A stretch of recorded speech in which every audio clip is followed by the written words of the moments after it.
Hey there, and a big welcome to all the beekeepers tuning in, especially if you're just getting started. When you first get into beekeeping, you're faced with a ton of decisions, but one of the very first and most important is what kind of foundation you're going to put inside your hive. So today, we're going to tackle that exact dilemma head on to help you make a great choice for you and your bees. Really, it all comes down to this one question: wax or plastic? You're going to find really passionate beekeepers on both sides of this debate. And trust me, your choice really does have an impact on your bees, how much work you have to do, and even how much honey you'll get. So let's break it down and figure out what makes the most sense for your hive. All right, let's kick things off with the classic, the old school option, pure beeswax foundation.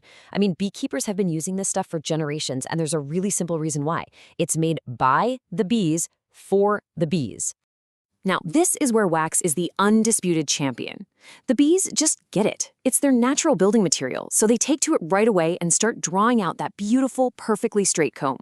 And if your goal, your absolute dream, is to produce that incredible comb honey you can slice right out of the frame, well, this is it. This is the gold standard. But, and it's a big but, there's a flip side. Wax foundation is, well, it's fragile. It can totally sog or get warped on a really hot day or even just break when you're doing an inspection. The upfront cost is higher, and you have to install it by hand, wiring it into each frame, which takes a lot of time. Oh, and to top it off, wax moths think it's the most delicious snack on the planet, which can be a huge headache. Okay, so if wax can be a bit tricky, what's the alternative? Well, let's swing over to the other side and talk about the modern choice, plastic foundation. This stuff was basically invented to solve all those practical problems that come along with pure wax. Now, this is a super important point, so listen up. You can't just stick a sheet of bare plastic in your hive. The bees will pretty much just ignore it. They really don't like that slick surface.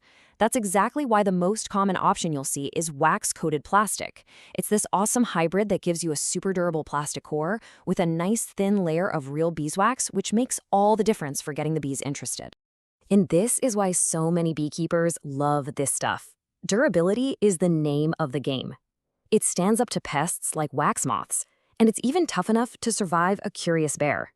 You can reuse these frames for years, which makes them way cheaper over time.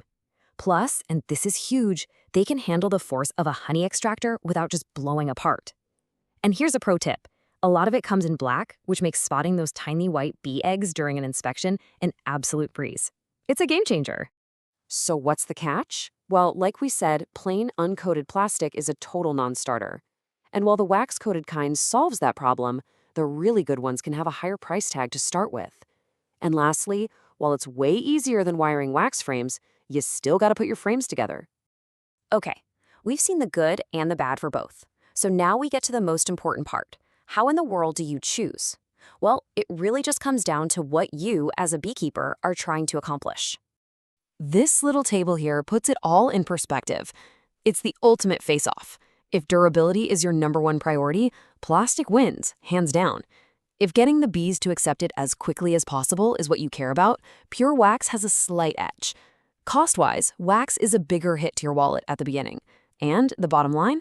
Wax is the specialist's choice for comb honey, while wax-coated plastic is the champion for beginners who just want something that works without a lot of fuss. So let's just make this crystal clear. If you're new to this and you want to make your life as easy as possible, the recommendation is wax-coated plastic, for sure. It's tough, it's pretty much good to go right out of the box, and your bees will get to work on it. This lets you focus on what really matters, learning how to be a great beekeeper. However, if what you're picturing is pulling a frame out of the hive, dripping with honey that you can cut into chunks and eat, wax and all, then you have to go with pure wax foundation. It's the only way. You just can't get that amazing, all-natural comb honey experience with a plastic core. And for those of you thinking a little bigger, maybe wanting to maximize your honey harvest for extraction, well, wax plastic is the absolute workhorse for that. Those frames can take the punishment of a high-speed extractor over and over again, year after year, which saves a ton of time and money. So, after all that, what's the final verdict? What's the one thing you should really take away from all this? Let's boil it all down. And there you have it. For the vast majority of hobbyists out there, wax-coated plastic foundation just hits that perfect sweet spot. It's the best balance of everything, the bees like it, it's easy for you to handle, and it's gonna last. It is a fantastic, reliable place to start. But in the end, the choice is totally yours. There is no single right answer here, just the answer that's right for you, your goals, and your bees. So, what's it going to be? Are you going to go with a natural tradition of pure wax, or are you going to embrace the practical, durable technology of plastic? Your whole beekeeping adventure starts with this choice.